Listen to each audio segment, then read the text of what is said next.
The party conference season is now over and the parties are assessing if they won the hearts and minds of the electorate or even of their own members and ministers.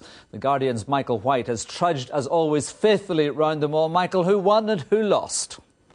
Well, nobody lost conspicuously, although Nick Clegg, the Lib Dem leader, it's always hard for the third party. It's very hard indeed when there's a major financial crisis melting the world's money markets. Gordon Brown, more at stake than either of the other two main rivals, of course, managed to keep himself in contention. You know, he put down, saw off his potential rebels, made a half-decent speech which connected with the people in the hall.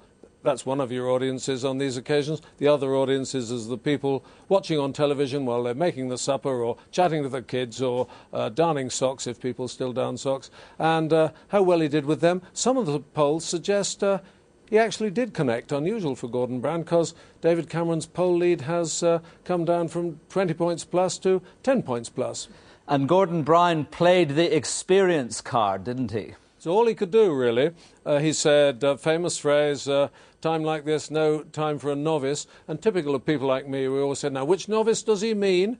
I thought he was talking about David Cameron, but what do I know? I'm an old gentleman. Many of my younger colleagues said, no, it's that Miliband he means. David Miliband made a slightly over-ambitious speech. Some people thought, reminded them of Michael Portillo and John Major. Do you remember? Willing to wound but afraid to strike. And then he was photographed holding a banana in Manchester, which I expected to see on the cover of Private Eye this week, but it wasn't there. They're saving it up for later. We saw a lot of leaders' wives. Yeah, a tricky one, this, isn't it? Brown, of course, is accused of not telling us enough about himself. And David Cameron is very skillful about this. Cameron reminds me of Tony Blair. And many of your viewers will be frightened to death by that comparison, but you can't avoid it. Some people will like it. He talks about himself and his family. As everybody knows, he has a child with a very serious disability, and you see them photographed occasionally. Brown tried to do two things, and I thought by using his wife he muddied it. He said, my kids aren't props. On the other hand, as everybody knows, Sarah Brown came in to the conference and introduced her husband. Old gentlemen like me, I'm not too keen on that sort of thing. On the other hand, we know people do it because we see it in America, Mrs. McCain and Mrs. Obama and a whole troop of people. And Cameron did it slightly differently. He brought his wife in after the speech, as Tony Blair used to do, a smart red green dress and red heels. And some people like that and some people don't. But it's the fashion, and we're stuck with the fashion. Looking at broad themes, I mean, David Cameron spoke movingly about a young RIR soldier he had met on his travels in the East. And he spoke, there was talk about our boys doing their bit out there, whereas for Labour, they tended to shy away from talking about the war. Don't mention the war.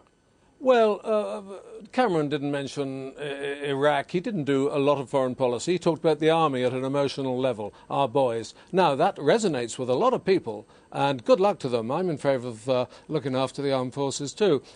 What Cameron manages to press the sort of emotional hot buttons better, and things like this. Again, like Blair, he's able to emote, if that's the word, raise people's emotions. And he did that well, that story about the young Northern Ireland soldier. I agree with you. I was impressed by that. You thought 18 years old, my God. But Cameron's problem was different. He had to show that he was relevant and that he could cope with this great financial tsunami, which may be bearing down on us, probably is, and that he was experienced enough. So he said, it isn't about experience, it's about judgment and values and leadership, and I'm better at it than you, Gordon Brown. In fact, his Lieutenant George Osborne, the Shadow Chancellor, said, when it comes to listening to people and learning, it's Gordon Brown who's the novice, not us, cheeky fellow.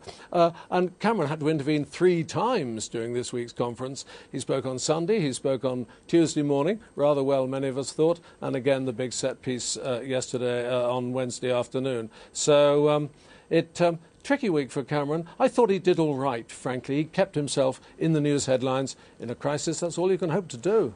Tony Benn said that party conferences have turned into ministerial press conferences in the middle of a trade fair. Is there a relevance and importance to them still, do you think?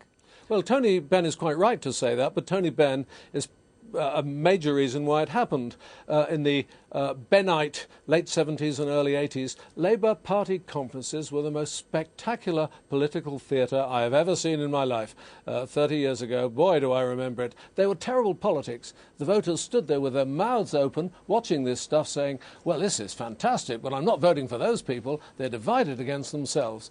10 years later, the Tories went mad in their own way, and gradually they've calmed the party conferences down. It's boring television, but it works better in persuading people to vote for you. For a journalist like me, it's awful, of course, because it's much duller than it used to be. But worse theatre, better politics. Sorry about that. Michael, thank you very much indeed.